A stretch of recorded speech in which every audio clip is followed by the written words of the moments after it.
Bonsoir à tous et à toutes, ravi de vous retrouver. C'est l'heure de votre journal sur KMT, LCL, FM+, disponible sur la TNT et canal satellite, sur les réseaux Free, Orange, Bouygues et SFR en France et dans ces régions ultra-périphériques. Voici quelques-uns des sujets que nous allons aborder ce soir. L'Assemblée nationale l'a voté hier. La Martinique sera en charge de son eau et de son assainissement. Face aux menaces nouvelles, aux demeurants réels ou supposés, la France a choisi d'augmenter fortement le budget de ses armées. La MILSEM et la coopérative Initiative Jeunes Entrepreneurs ont lancé fin avril 2026 une coopérative éphémère. Dans votre avis compte, les pays de la Caraïbe, ce sont nos frères ou simplement nos voisins? Vos réactions dans un instant. Et en fin de journal, le savoir et réfléchir de Roland Laouché, la supercherie imaginée par l'État, suite et fin. Voilà pour les titres. Et pour commencer ce journal, la pensée du jour.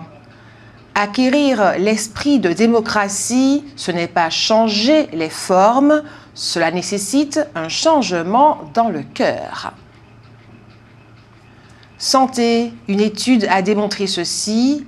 Parmi les participants ne faisant que des exercices de musculation et qui dormaient moins de 7 heures au début de l'étude, 42% d'entre eux ont vu leur durée de sommeil augmenter en moyenne de 40 minutes en 12 mois. Parlons maintenant de la qualité de l'air. La qualité de l'air aujourd'hui est moyenne. Il en sera probablement de même demain. La CTM se félicite d'être parvenue au titre de l'exercice 2025 à éviter le risque de perte de crédits européens et à dépasser l'utilisation de 81,5 millions d'euros pour 2025. Et dans le cadre de la politique agricole commune 2023-2027, l'enveloppe FEADER allouée à la CTM s'élève à 82,57 millions d'euros, hors assistance technique. La MILSEM et la coopérative Initiative Jeunes Entrepreneurs ont lancé fin avril 2026 une coopérative éphémère. Après des semaines de travail, l'entreprise, composée de jeunes inscrits à la mission locale du centre, a été officiellement lancée ce mardi 16 au siège de la MILSEM. Le nom de ce projet collectif, illuminer et sécuriser les nuits martiniquaises. Proposé par la CIGE et financé par le Fonds social européen sur le dispositif Entreprendre en coopérative, les 10 jeunes qui y ont pris part ont été encadrés depuis le début de l'aventure par 2 animatrices, Kedsia Leping du CIGE et Jade Mouketei Manga, ancienne volontaire du service civique à la MILSEM. La coopérative est également accompagnée par une marraine, Carline Guillaume, directrice de l'agence CFEIN, et par un parrain, Johnny Pattery, directeur de la MILSEM. Tous deux ravis de prendre part à l'expérience. J'ai été agréablement surprise de leur projet qui tourne d'ailleurs autour de mon métier passion, qui est l'événementiel, s'est réjouie la marraine. Notons qu'il s'agit du premier projet de ce type mis en œuvre en Martinique. Son objectif est de mobiliser les jeunes autour d'un travail commun, de développer leurs compétences et de fortifier leur fibre entrepreneuriale. Une expérience d'autant plus enrichissante pour eux qu'il y a quelques semaines encore, les participants aux profils variés ne se connaissaient pas. Ils avaient tous en commun cependant la volonté de découvrir l'envers du décor de la création d'entreprises et de collaborer avec différents acteurs du monde économique martiniquais. Le lien s'est donc tout naturellement établi entre eux. La grande famille de l'USC Citron est en deuil après la disparition ce lundi 15 juin 2026 de José Blaisès, ancien entraîneur, président du club et ancien président de la Ligue de handball de Martinique. Le sexagénaire était aussi conseiller municipal de la majorité à Fort-de-France. L'Assemblée nationale l'a voté hier. La Martinique sera en charge de son eau et de son assainissement. Il n'a donc pas eu besoin de l'autonomie pour assumer cette responsabilité. Notons que 2 élus, Yann Monplaisir, le maire de Saint-Joseph, et Daniel Chaumet, le maire de Schœlcher, regrettent les conditions dans lesquelles est intervenu le vote de cette loi. Ils affirment que les municipalités ont été tenues hors du processus dont elle est l'aboutissement. Par contre, le président du conseil exécutif de la collectivité territoriale de Martinique, Serge Letchimy, se félicite de ce vote.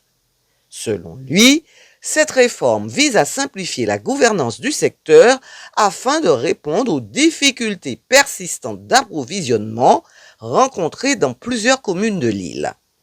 Il estime que l'urgence de la situation impose une restructuration rapide du service public de l'eau. Encore un blessé par balle, un homme de 42 ans touché vers 21h30 à Bois d'Inde, au Lamentin. Son pronostic vital n'est pas engagé. Le cadavre d'un homme a été retrouvé ce lundi 15 juin 2026 près d'une maison dans le quartier de Trénel, à Fort-de-France. Les policiers ne peuvent pas encore le retourner pour évaluer les causes de son décès parce qu'ils attendent un médecin légiste. Après 3 jours de procès, un jeune homme a été condamné par la cour d'assises de la Martinique à 18 ans de réclusion criminelle pour l'assassinat de son frère Loïc en juillet 2021 à Rivière-Pilote. Dans la fonction publique française, les effectifs augmentent, mais ce ne sont pas les fonctionnaires qui se multiplient, ce sont les contractuels. Entre 2010 et 2023, le nombre d'agents sous contrat a fortement progressé dans l'État, les collectivités et les hôpitaux, tandis que le nombre de titulaires baissait légèrement. Aujourd'hui, près d'un quart des emplois publics, soit environ 23%, sont occupés par des contractuels et cette part ne cesse d'augmenter.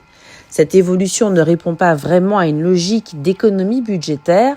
Certes, les contractuels gagnent en moyenne un peu moins que les fonctionnaires, mais les postes occupés ne sont pas toujours comparables.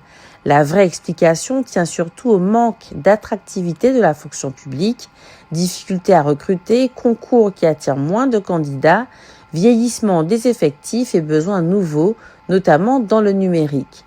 Dans certaines collectivités, on recrute un contractuel tout simplement parce qu'aucun candidat titulaire ne se présente. La Cour des comptes souligne que cette arrivée importante de contractuels est mal anticipée et mal encadrée.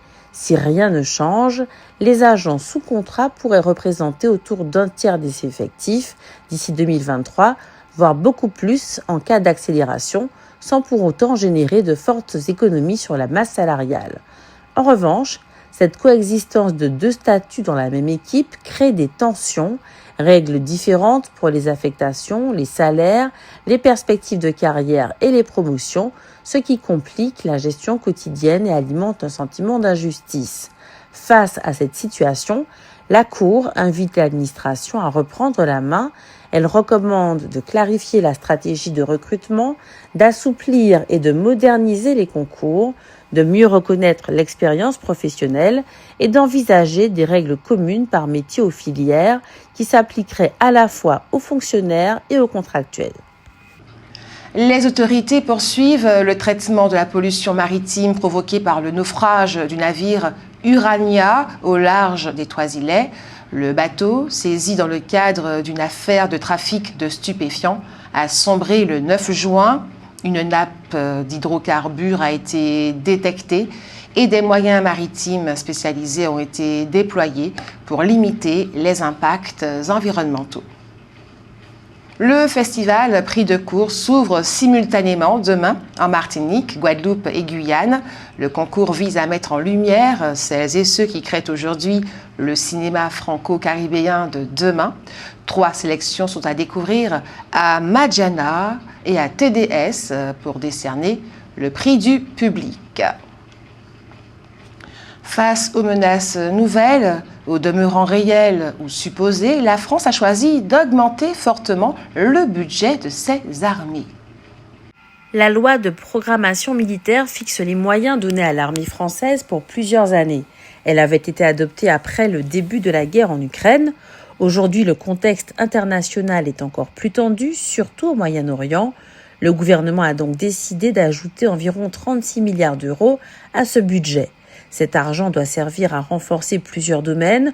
On peut citer la défense contre les missiles, les munitions, le renseignement et la cyberdéfense, c'est-à-dire la protection contre les attaques informatiques. Ce choix marque un vrai changement d'époque. Pendant longtemps, après la fin de la guerre froide, les pays européens avaient réduit leurs dépenses militaires. On parlait alors des dividendes de la paix. Si cette période semble terminée, elle pose un vrai problème de financement. L'argent consacré à l'armée ne peut pas l'être ailleurs, par exemple pour la santé ou pour l'école. Le débat sur ces choix est donc très vif. La France cherche aussi à coordonner son effort avec ses voisins pour construire une défense européenne commune. C'est un sujet qui reste délicat car chaque pays défend d'abord ses propres intérêts. L'Observatoire volcanologique et sismologique de Martinique a enregistré 138 séismes d'origine volcanique sous la montagne Pelée au cours de la première semaine de juin. Bien que l'activité reste surveillée de près, le niveau d'alerte volcanique demeure inchangé. L'Observatoire volcanologique poursuit également ses journées portes ouvertes durant le mois de juin. L'objectif est de permettre au public de mieux comprendre le fonctionnement des réseaux de surveillance sismique et volcanique déployés sur l'île. Les professionnels de santé rappellent l'importance du dépistage précoce des cancers de la peau. Plusieurs opérations de sensibilisation ont été organisées en Martinique à l'occasion de la journée nationale consacrée à cette maladie dont les diagnostics progressent chaque année. L'Organisation mondiale de la santé rappelle que si la pollution atmosphérique engendre de nombreuses maladies, la pollution sonore est, elle aussi, préjudiciable à la santé. L'amélioration de l'isolation, tant acoustique que thermique, des bâtiments existants et neufs s'impose donc comme un défi majeur à l'échelle mondiale. Or, les laines végétales émergent comme une solution particulièrement adaptée. Des panneaux isolants sont ainsi fabriqués à partir de fibres organiques renouvelables d'origine végétale, lin, chanvre ou animale, laine de mouton, par exemple. Ces panneaux peuvent être constitués d'un ou de plusieurs types de fibres pour combiner leurs propriétés, ce qui augmente leur efficacité. Ils apparaissent en outre aujourd'hui comme le type d'isolant offrant la solution la plus respectueuse de l'environnement. En effet, la biomasse végétale permet de stocker durablement du carbone, contribuant ainsi à la réduction des émissions de gaz à effet de serre. Par ailleurs, la grande variété d'espèces utilisables permet d'en produire localement, réduisant ainsi l'empreinte écologique liée au transport. Sur le plan agricole, les cultures dont proviennent les fibres végétales, comme celle du chanvre par exemple, peu gourmand en eau, favorisent la régénération des sols, limitant le recours aux engrais et renforçant leur durabilité. Côté isolation thermique, les laines végétales présentent d'excellentes propriétés liées à leur porosité élevée. La nature même des fibres, capables d'absorber une partie de l'humidité de l'air, confère aux laines des propriétés thermorégulatrices, contribuant à la stabilité de l'humidité et de la température à l'intérieur des bâtiments. Côté isolation acoustique, grâce à leur porosité élevée, les laines végétales ont la capacité d'absorber l'énergie d'une onde sonore. En 2023, les laines végétales représentaient 11% du marché français de l'isolation. Ce qui représente une progression de 95% en volume depuis 2016. Cependant, un frein limite encore le développement de l'utilisation des matériaux biosourcés, leur réaction face au feu. En effet, les composés végétaux sont par nature combustibles. Pour répondre aux exigences imposées par la réglementation incendie et conserver leurs intérêts environnementaux, des traitements alternatifs bio-inspirés sont possibles et font l'objet de recherches pour stopper la propagation de la flamme sans altérer les performances thermiques et acoustiques des laines végétales.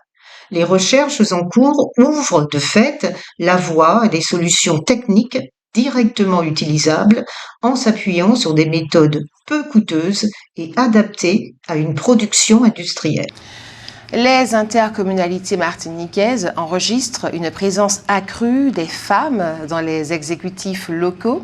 Plusieurs observateurs y voient une évolution durable de la représentation politique sur l'île. Le secteur associatif poursuit ses initiatives en faveur du bien-être et de la santé publique. Plusieurs manifestations sportives et citoyennes ont été organisées ce week-end à Fort-de-France pour encourager la pratique régulière d'une activité physique. Et vous avez sans plus attendre la parole puisque c'est l'heure de votre avis compte. Les pays de la Caraïbe, ce sont nos frères ou simplement nos voisins. C'est à vous.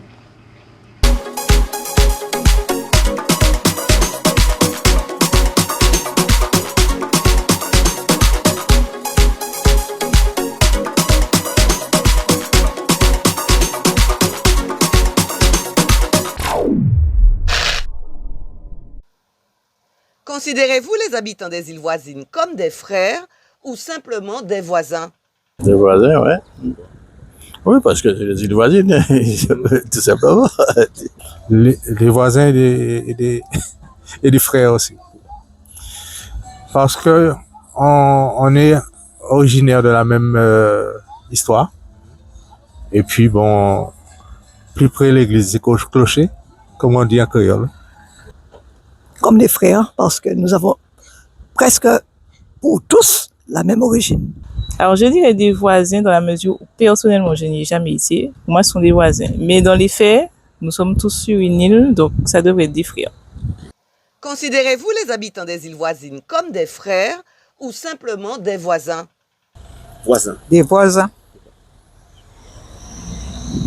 Je ne sais pas, la politique est différente et je ne sais pas, le mode de vie peut-être aussi. La culture, voilà, c'est différent. Ce sont des frères pour nous, mais c'est mieux qu'on les considère comme des voisins. Des voisins. Parce que ce sont les frères, c'est, comment dire, alors, les gens ne viennent pas du même endroit.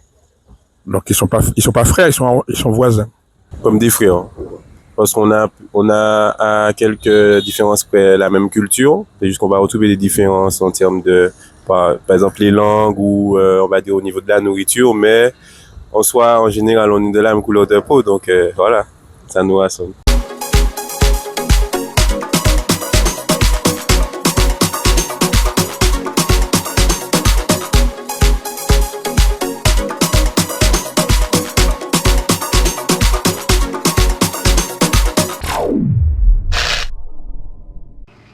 Un grand merci à ceux et celles qui ont répondu à notre question ce soir. Retrouvons maintenant le savoir et réfléchir de Roland Laouché, victime de la supercherie de l'État, suite et fin.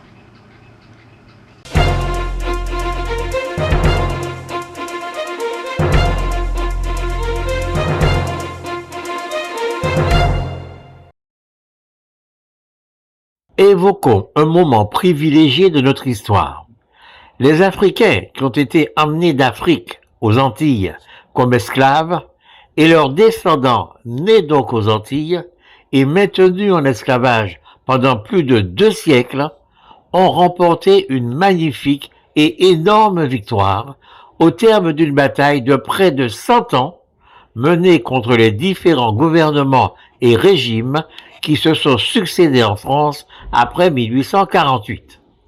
Cette victoire, c'est la loi du 19 mars 1946 qui a fait de la Guadeloupe, de la Martinique, de la Réunion et de la Guyane françaises des départements français. Nous n'étions donc plus considérés comme des colonies.